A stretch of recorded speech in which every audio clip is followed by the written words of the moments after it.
Item ಯಾವುದೇ ಇರಲಿ try ಮಾಡಿ ಆಚಿ ಚಿಕನ್ ಮಸಾಲಾ. ಬೈ ಎಲೆಕ್ಷನ್ ನ ಅಖಾಡ ಹೇಗಿದೆ ಅಂತ ನೋಡ್ತಾ ಹೋಗೋಣ. ಮೊದಲಿಗೆ ದಾವಣಗೆರೆ ದಕ್ಷಿಣ ಭಾಗ. ಈ ದಾವಣಗೆರೆಯ ದಂಗಲ್ನಲ್ಲಿ ಗೆಲ್ಲೋದ್ಯಾರು ಯಕ್ಷ ಪ್ರಶ್ನೆಯಾಗಿದೆ, ಕುತೂಹಲವನ್ನು ಕೂಡ ಜಾಸ್ತಿ ಮಾಡ್ತಾ ಇದೆ. ಸಮರ್ಥ ಶಾಮ್ನೂರು ವರ್ಸಸ್ ಶ್ರೀನಿವಾಸ್ ದಾಸಕರಿಯಪ್ಪ.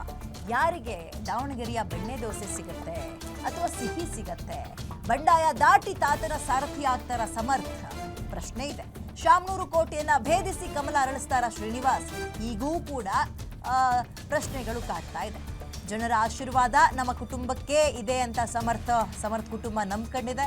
ಕಾಂಗ್ರೆಸ್ನವರು ಸೀರೆ ಮತ್ತು ಹಣದ ಹೊಳೆಯನ್ನ ಹರಿಸ್ಲಿ, ಬಟ್ ಜನರ ಮನಸ್ಸಿನಲ್ಲಿ ಬಿಜೆಪಿ ಬಂದಾಗಿದೆ ಅಂತ ಶ್ರೀನಿವಾಸ್ ದಾಸ್ ಕರಿಯಪ್ಪ ಬಹಳ ಕಾನ್ಫಿಡೆನ್ಸ್ನ ಮಾತುಗಳನ್ನು ಆಡ್ತಾ ಇದ್ದಾರೆ.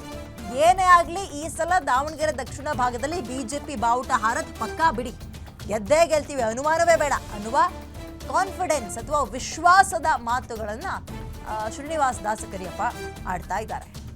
ಸಂಜೆ ಬೇಕು ಒಂದು ಟ್ರೇಲರ್ನಂತಹ ಪಿಕ್ಚರ್ ಸಿಗೋಕ್ಕೆ. ಯಾವ ಕಡೆ ವಾಲಿದ್ದಾರೆ ಜನ, ಬದಲಾವಣೆ ಕೇಳಿದ್ರಾ ಅಥವಾ ಇರುವ ಸಂಪ್ರದಾಯವನ್ನೇ ಮುಂದುವರ್ಸಿದ್ರಾ, ಸಿಂಪತಿ ವರ್ಕ್ ಆಗಿದೆಯಾ ಅಥವಾ ಯಾವುದಕ್ಕೆ ಮಣೆ ಹಾಕಿದ್ದಾರೆ ಗೊತ್ತಾಗಬೇಕು ಅಂದರೆ ಇನ್ನು ಸ್ವಲ್ಪ ಹೊತ್ತು ನಾವು ಕಾಯಲೇಬೇಕು. ಆ್ಯಂಡ್ ಇಷ್ಟಿಷ್ಟು ಪರ್ಸೆಂಟೇಜ್ ಆಗಿದೆ ಅನ್ನುವಂತಹ ಅಪ್ಡೇಟನ್ನು ಕೂಡ ತಕ್ಷಣ ಕೊಡ್ತೀವಿ ನಾವು.